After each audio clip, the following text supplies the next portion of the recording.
dobrodošli spet nazaj. Tukaj zdaj imamo video številka 3. Tretje darilo za vas. Jaz mislim, fajn, da vas obdarim, fajn, da vam dajem ta darila, da dejansko čim več stvari, ki bi jih radi vi odnesli, da bi postali dobri coachi, da bi dejansko uporabljali to v poslovnem svetu, da bi uporabljali to pri odnosih, pri osebnostni rasti, pri financah, karkoli že, na katerem koli področju bi radi postali odlični coachi, vas seveda vabim, da to naredite takoj zdaj, da danes začnete s coachingi. In kakšni so pogoji, kako izvajati dobre coachinge? Kaj je tukaj pomembno? Par stvari vam dajem v nasvet. In ena izmed stvari, ki jo bomo mi vadili, seveda je stik. Toda stik je zelo, zelo pomembna zadeva, ki v resnici vam bo pomagala, da se boste s klientom zbližali. Druga stvar, kot nasvet vam dajem, da ste dobri poslušalci. To je poslušate osebo.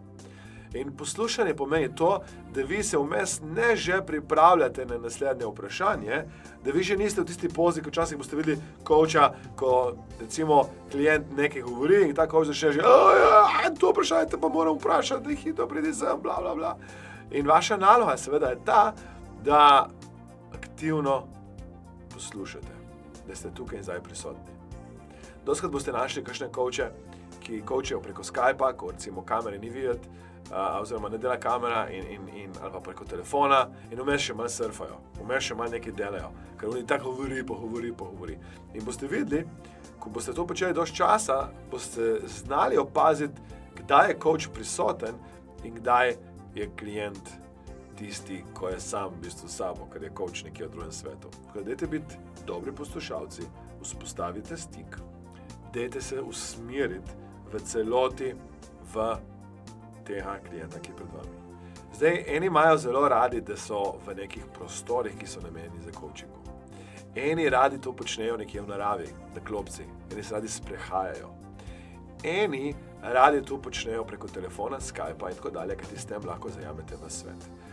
Moje povabilo za vas je, kakšni so pogoji, je ta, prvič, da je fajn, da ste vi 100% prisotni, da imate stik, da smo rekli že na začetku, imate namero in da se dejansko prepustite, da je klient tisti, ki vodi igro, vi se vas za vprašanje usmerjate, preusmerjate, dajete različne drugačne poglede na svet in s tem pomagate osebi, da postane odlična v coachingih in na tak način tudi jim spreminjate in spremenite življenje na boljše.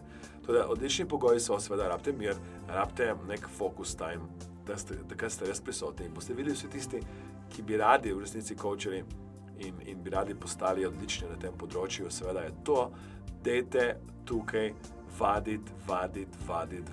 Kajti na koncu boste videli, lahko vi telefonsko naredite dober coaching, ko ste že zverzirani, ko imate kilometrine. Zato ja, tudi vas vajam, da se nam pridružite na naših izobraževanjih, naših delavnicah za coaching, ko mi učimo live business coaching, NLP coache in tako dalje, kjer bi rad, da dejansko osvojite te prvine in potem greste v svet pomagati, ne samo doma, tudi širom po svetu ljudem.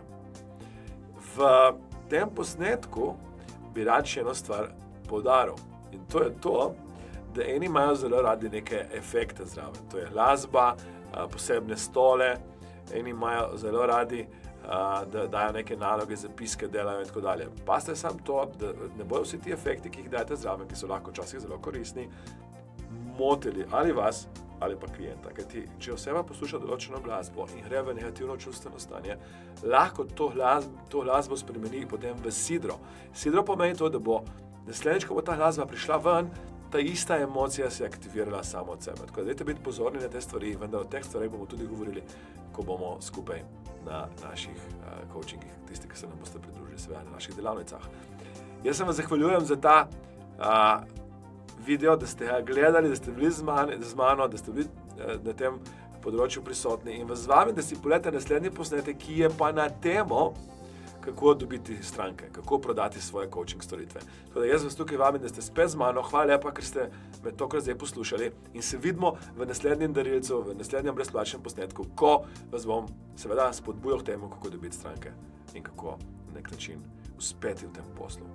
Hvala lepa in vidimo se na naslednjem posnetku številka 4. Hvala lepa. Srečno.